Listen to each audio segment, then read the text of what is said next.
What's up everyone? Welcome back to my channel. This week's Blu-ray collection video is all about ScarJo. Black Widow is opening up nationwide in theaters and Disney Plus Premier Access starting tomorrow. So what better time to show you every single Blu-ray and Steelbook I personally own starring Scarlett Johansson.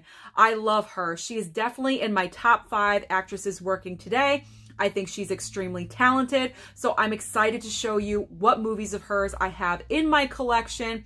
And if you are not subscribed to my channel and you love movies and Blu-rays as much as I do, hit that red subscribe down below and hit that like button. So let's start off with the Marvel movies. Of course, obviously, because Black Widow is tomorrow, well, technically tonight in some places, but definitely tomorrow. We are starting with the Avengers box set from Best Buy. I'm not showing you the box. You've seen that a couple times already. I took it out of the box. So here we go. Avengers.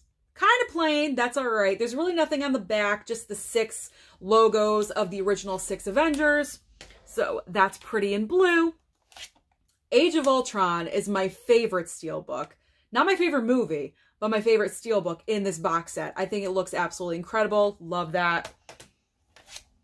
Infinity War. I love her performance in this movie. I thought it was great. They showcased her well. And then obviously the Cry Fest, we all know, that is in Endgame. If you guys have not seen it, I guess I don't want to spoil it, but you kind of know already, don't you? You kind of do, you know. Then we have regular Blu-rays, Iron Man 2. This is where she popped up first time as Black Widow.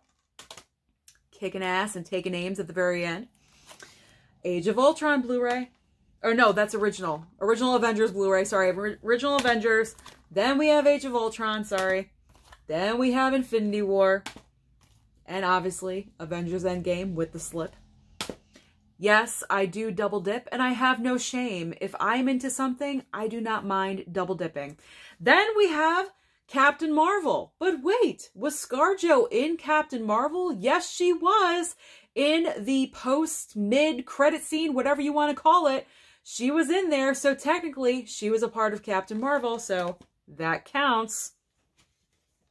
Then we have the final Steelbooks of the MCU. We have the Iron Man 2 Steelbook, the Civil War Steelbook, probably my favorite Black Widow performance, Winter Soldier. I love the chemistry that she has with Chris Evans.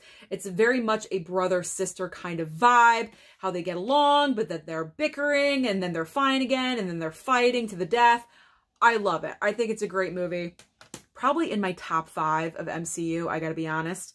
And then obviously the Steelbook of Captain Marvel. But ScarJo is so much more than Black Widow and Marvel. She is so versatile and very talented. So let's see what movies I have that are non-Marvel. Not a lot. Well, I do have some. I could always get more. Here she is trying to showcase what comedic talent she does have in Rough Night. It's not the best movie, but she's trying. So, you know, don't make fun of her too much with this movie.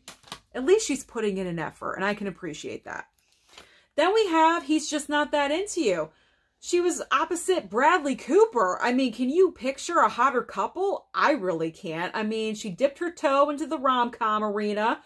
Okay, she kind of made this before she was an A-list star. That's fine. You got to take whatever work you can get when you're, you know, coming up in the ranks as an actress. Then we have Hitchcock. I recently watched this. I enjoyed this. She didn't have a huge part, but what she did have, she played, what's her name? Janet Leigh. Jamie Lee Curtis's mother, who plays the lead in Psycho. She plays her in this movie. I thought she did a good job. Passable. It didn't blow my socks off, but it was all right. My favorite ScarJo performance to date until she does something else that completely blows my mind. I loved her in Jojo Rabbit. Said it once, I'll say it again. It was a severe crime that she did not win the Oscar for this film for Best Supporting Actress. Giving it to Laura Dern was a big mistake. Big mistake. Huge. Yes, that was Pretty Woman. Quoted it. All right. The movie Her. You don't see her, but you hear her husky voice in this movie. along with Joaquin Phoenix. If you haven't seen this, it's a great watch. And I picked mine up at the Dollar Tree. So you can find great movies at the Dollar Tree. Then we have The Jungle Book. I have not watched this yet. I don't know if she's in here live action or as a voice. I'm assuming as a voice, but I can't really say 100%. I don't know. It's probably a voice, but she's in The Jungle Book. Rounding things out, the last 5 I have. Ghost in the Shell. This is a recent pickup. I have not watched it yet. Then we have Hail Caesar. Picked this one up at Dollar Tree as well, but I haven't watched it yet. Then we have The Prestige. I've heard a lot of things about this movie. Haven't watched it yet. I'm getting there. Don't worry. Then Ghost World. I recently picked this up at my first Criterion trip this time around for July. This is one of her earlier projects, earlier works. I've seen this movie a couple times. It's been a while since I have watched it, so I'm looking forward to watching it again. A young ScarJo. How adorable. And then last but not least, another Criterion, Marriage Story. I gotta say, I like Jojo Rabbit more than Marriage Story because I feel like Marriage Story was more of a showcase for Adam Driver's character and not necessarily ScarJo's, but I'll take whatever I can get of her. I just love her. I think she's fantastic. So that is everything. Every movie, Blu-ray Steelbook I personally own starring Miss Scarlett Johansson. Let me know down below your personal collection with ScarJo. Don't forget to like and subscribe, and I'll see you next time.